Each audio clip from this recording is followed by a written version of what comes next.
지난 시즌 토트넘은 프리미어리그 전체에서 선수단의 평균 나이가 가장 어린 편이었습니다. 2025년 2월을 기준으로 하면 토트넘 선수단의 평균 나이는 만 24.8세로 프리미어리그에서 어린 순으로 3위였죠. 참고로 가장 어렸던 선수단은 첼시로 평균 나이가 고작 23.5세에 불과했고 2위는 브라이튼으로 토트넘과 큰 차이가 없는 평균 24.4세였습니다. 프랭크 감독이 지휘했던 브렌트포드 역시 평균 나이가 25.2세 정도라서 젊은 축이라 프리미어리그 5위였고요. 현재 시점 기준으로 토트넘 선수단에서 30대인 선수는 손흥민과 벤 데이비스 단 2명밖에 없는데요.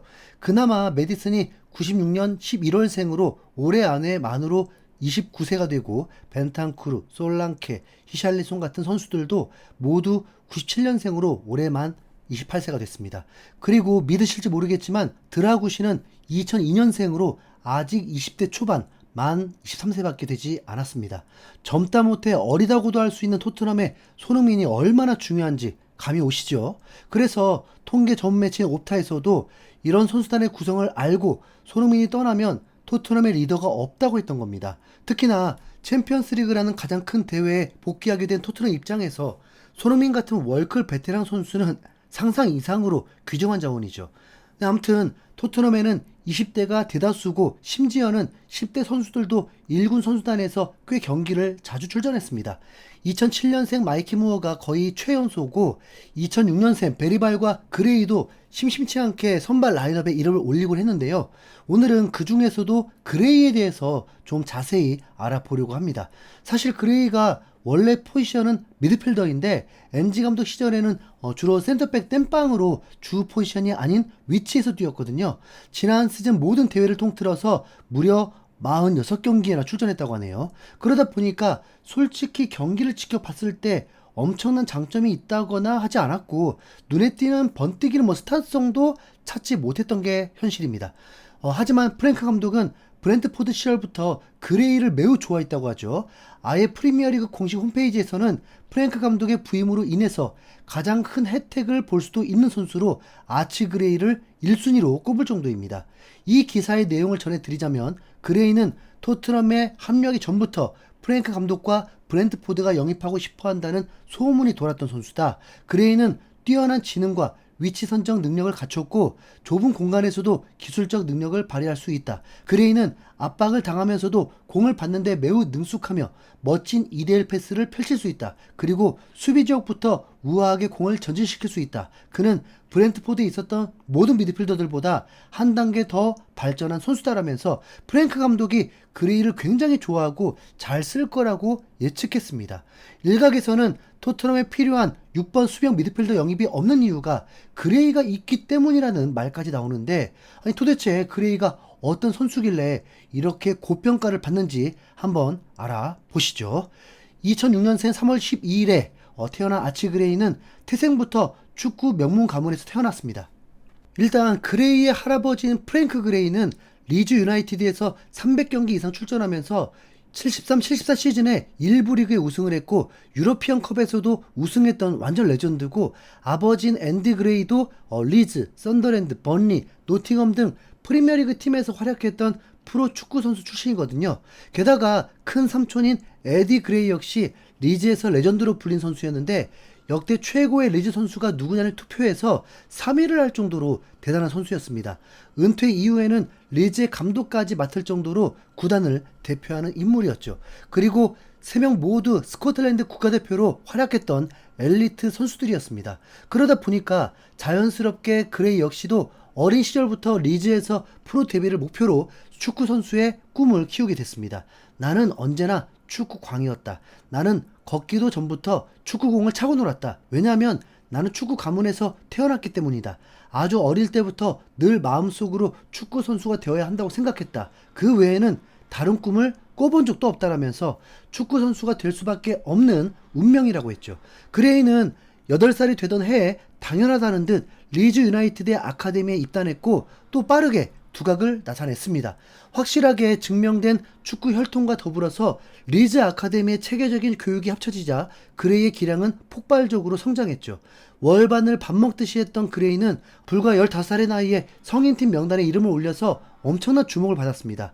2021년 12월 18일 아스날전이었는데 당시 경기에 출전하지 못했지만 벤치에 앉아 있었다는 사실만으로도 전 세계가 주목하는 유망주로 인정받았습니다.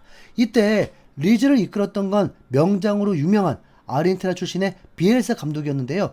비엘사 감독은 그레이를 마음에 들어해서 1군 훈련에 참여시키고 싶어 했다고 합니다. 그러나 아직 학생이었던 그레이는 방과 후부터 훈련할 수 있었고 결국에는 선택의 기로에 놓이게 됩니다.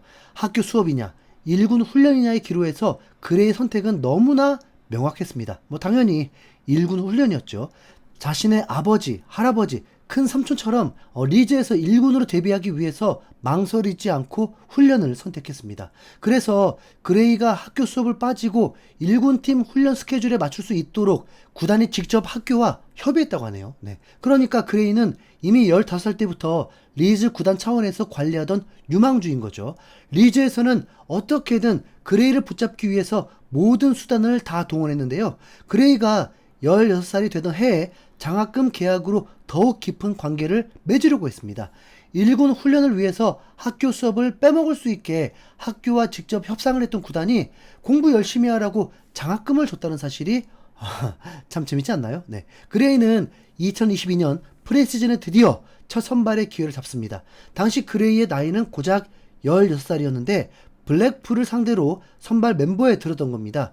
이 경기에서 리즈는 4대0 대승을 거뒀는데 16살의 그레이는 코너킥 과정에서 흘러나온 공을 동료에게 성공적으로 전달해서 세 번째 골의 기점이 되기도 했습니다. 당연히 리즈 팬들의 기대는 폭발했죠. 이제 그레이가 날아오를 일만 남았던 순간 예상치 못한 불행이 찾아옵니다. 기세가 좋았던 프리시즌의 세 번째 경기 아스톤 빌라전에서 상대 선수의 거친 태클로 그레이는 발목을 크게 다치고 맙니다. 자신의 힘으로 일어서지 못하고 끝내 실려나간 그레이는 프리미어리그 개막전의 후보 명단에 들었지만 끝내 출전은 무산됐습니다. 이후에도 부상 때문인지 기량 때문인지 계속 경기에 나오지 못하는 모습이었고 끝내 프리미어리그 데뷔에 실패했죠. 뿐만 아니라 엎친 데 덮친 격으로 소속팀인 리즈도 일부에서 강등당했습니다. 프로 계약을 맺자마자 악재가 겹쳤는데 그레이는 오히려 이 상황을 절호의 기회로 만들어버립니다. 아무래도 일부보다는 수준이 떨어져 있고 그레이도 1년 사이에 많이 성장했다 보니까 2부에서 많은 출장 기회를 얻어낸 겁니다. 그 결과 시즌 중반에는 리버풀로부터 러브콜을 받기도 했고 시즌 종료 후에는 올해의 영플레이어상을 받아서 그 진가를 증명했습니다. 더욱 놀라운 건 그레이가 자신의 주 포지션인 미드필더뿐만 아니라 풀백까지 소화하면서 이런 업적을 이뤄냈다는 점인데요. 덕분에 첼시, 브렌트포드, 토트넘 등 많은 팀들이 그레이를 원했는데 그레이 선택은 바로 토트넘이었습니다. 왜 하필이면 토트넘이었는지 명확하게 밝혀진 사실은 아니지만 당시 토트넘 소속으로 리즈로 임대를 갔던 조 로든이 그레이의 리그 적응을 도와주면서 토트넘 이미지가 좋아지지 않았을까 합니다. 그렇게 토트넘으로 와서 유로파 우승을 하고 이제 프랭크 감독의 낙점을 받은 그레이인데요. 분명히 포텐셜은 누구나 인정할 정도니까 주 포지션인 미드필더에서 꾸준히 출전한다면 남부럽지 않은 선수가 될 거라고 믿겠습니다. 그레이가 베리발과 함께 토트넘의 허리를 책임져 주길 바라면서 물론 손흥민의 선택이 토트넘이었을 경우죠. 네, 이상 흰수염고리였습니다. 감사합니다.